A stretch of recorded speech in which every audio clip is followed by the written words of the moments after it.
he probably was into Ben Simone, but then things started heating up with Bethany, and there you have it.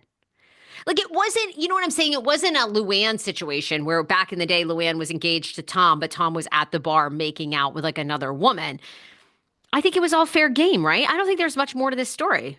No, I mean, of course, I do have some questions Oh, about, what is the crossover? I mean, that's really what it is. Like, what is the crossover? Like, were they dating? Was it like he just met her? I'm just curious about that. I mean, good point. granted, I think the bigger issue is like, is this like another John Jansen or Slade Smiley? I love Slade and Gretchen. Look, they've made it. But I mean, is this like another guy just going through, or is this just like, look, I spent a third of my time in the Hamptons. I got to tell you, it ain't a dating pool.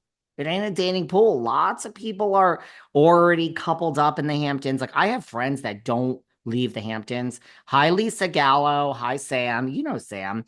My friend David. I have people I that love like live in the Hamptons. They hardly ever leave. And how can I put this nicely? What do you do? What do you do under the sheets? Because like, I mean, we if I sleep with didn't, the locals. I mean, I don't know. There ain't. If I didn't leave hot, and go to love-swimming LA and locals out there. honey, You yeah, gotta okay. just lower the zeros in the bank account. You'll find a lot of people. Honey, I'll sleep with, I mean, my standards are not so high. If I didn't leave the Hamptons, I would probably call myself celibate. You know what I'm saying?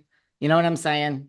You come to New York, you get a little something. You go to LA and Get a but lot of get a lot of something. So I don't know. Maybe it's just that he's not looking out for New York and looking out for the Roni, and it's a slow season in the Hamptons. But I mean, Bethany, I mean, these two women is there other than the age? Is there anything similar about a shrewd, hard ass, smart, no nonsense New York businesswoman that has multiple homes herself and, a little bit of a flighty, gorgeous ex model?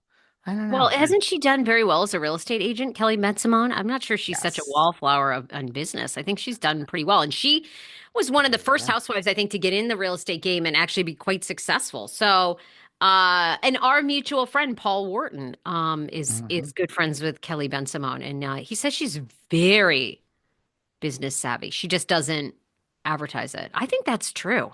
Okay. I love it. I love it. Seriously. What do I know? Good for you.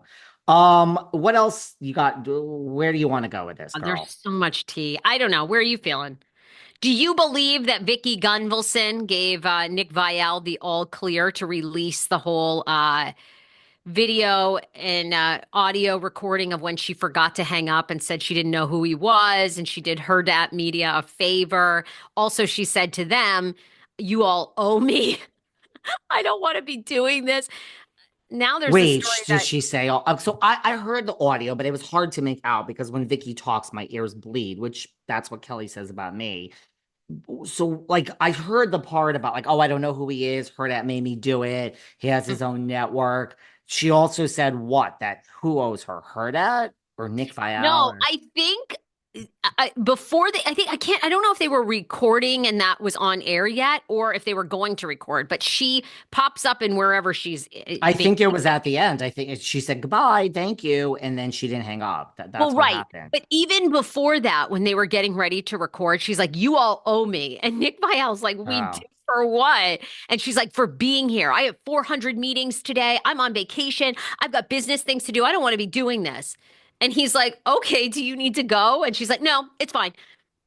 And then well, I think they that part I start. didn't see. This is the Vicky that I know and love so much. This is the Vicky that I know and love so much. I gotta say, the recording after when she thought she hung up was actually not that bad. I mean, when I think of the conversations you and I have when we don't think that Mm-hmm. Mike's running Mm-hmm. away, We it's have some way cancelable more. moments. We have some cancelable moments, but guess what, guys?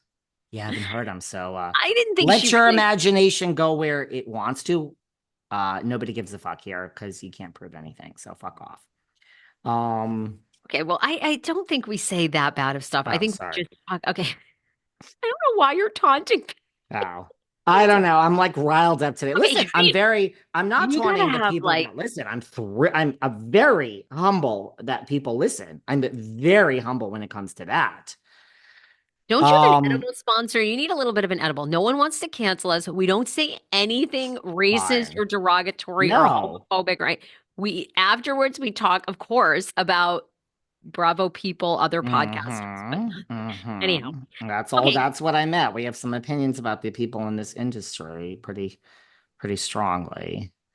I don't know. So do I think, I mean, I can't believe what a viral moment this was. I don't think she gave a, approval. I didn't even realize that was a thing. That's what apparently happened. Vicky gave approval for this hot mic moment to be released. That's one of the stories that's out.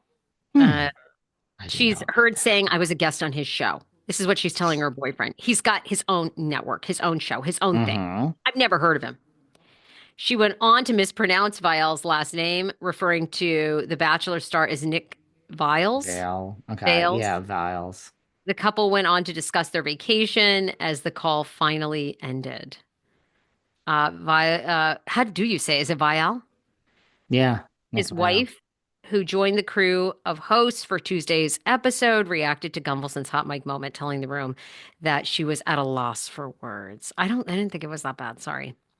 I just No. started sweating. I mean, it is funny when that happens. We used to do that all the time on the radio on the Kane show because the record label rep would always forget to hang up.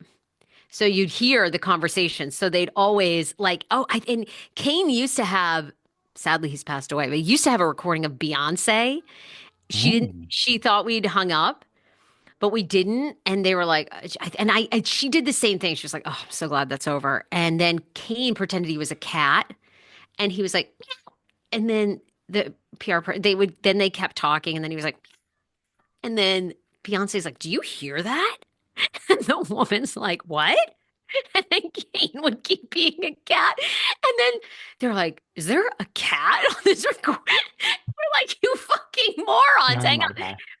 We would have probably gotten canceled for that because the Beehive would have come. So poor Kane, I guess he passed and he has those files somewhere. But he used to do that shit all the time. They would never hang up. They were so We stupid. only did that once, and I just remember we were talking about When I did? Omarosa. Yeah, you and Oh, me.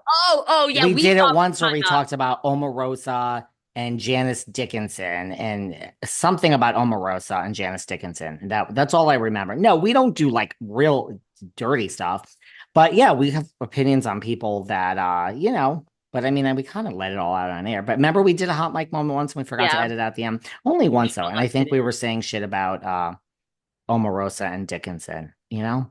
Gumbelson in the interview made it clear early on that she didn't want to be there and told the group during the interview that she was doing them, quote, a favor. She goes, you owe me because I canceled the interview and I didn't know that they didn't cancel it. And I've got 400 meetings today. So yeah, you owe me.